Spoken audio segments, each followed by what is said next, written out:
كويس سوزان شارلان دهرادرون دي بساميت نوزبل كندهت سانتا دي دابدن وزماخورا دي دابدك لا ستاسيون وابشكا ماك بيدو وزماخون دهن الكونسيل des îlots de Pessamit au Grand-Mont-Cahuilan. Je suis Jean-Philippe Messier, directeur général de la Réserve mondiale de la biosphère Manicouagan-Wapishka. Il y a 100 réserves de biodiversité au Québec. Il y en a une où la motoneige est encadrée, puis c'est Wapishka. Et ça, c'est en lien avec le principe de précaution qu'on s'est établi comme comité de gestion.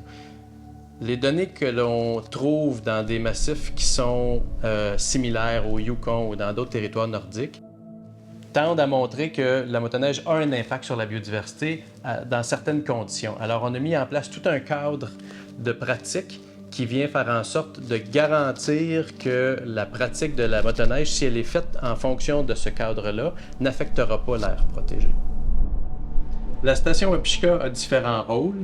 Elle a été fondée par le Conseil des Inuits de Pessamit d'une part et la RMBMU, puis les rôles ne sont pas nécessairement vus de la même façon de la part des deux partenaires. Pour la RMBMU, la station Wapishka est une infrastructure d'accueil, de diffusion d'informations, qui a toutes les dispositions logistiques pour la recherche et sauvetage, et puis qui permet vraiment l'encadrement des activités touristiques du point de vue de l'information du public, du point de vue de la sécurité, du point de vue de la signalisation, etc.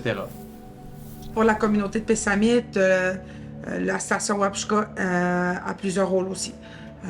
La première, c'est le côté social, d'amener les gens de la communauté, les membres, à travailler, à se reconnecter avec le territoire. On a aussi l'aspect vitrine culturelle où les touristes qui viennent peuvent voir de la culture autochtone, entendre de la culture autochtone parce que la langue est très présente avec les employés.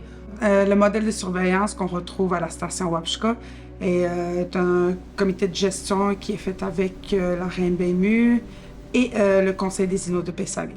Donc, c'est-à-dire qu'on a des agents territoriaux venant de la communauté de Pessamit, des Inuits fiers, gardiens du territoire qui sont là, qu'on retrouve là-bas.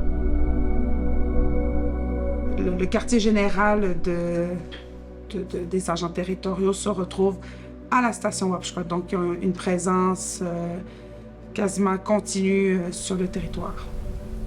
Un agent territorial peut poursuivre un contrevenant qui se promène sur une zone non permise, peut lui saisir, une fois qu'il l'attrape, peut saisir son stock, puis c'est ça, avoir un constat d'infraction.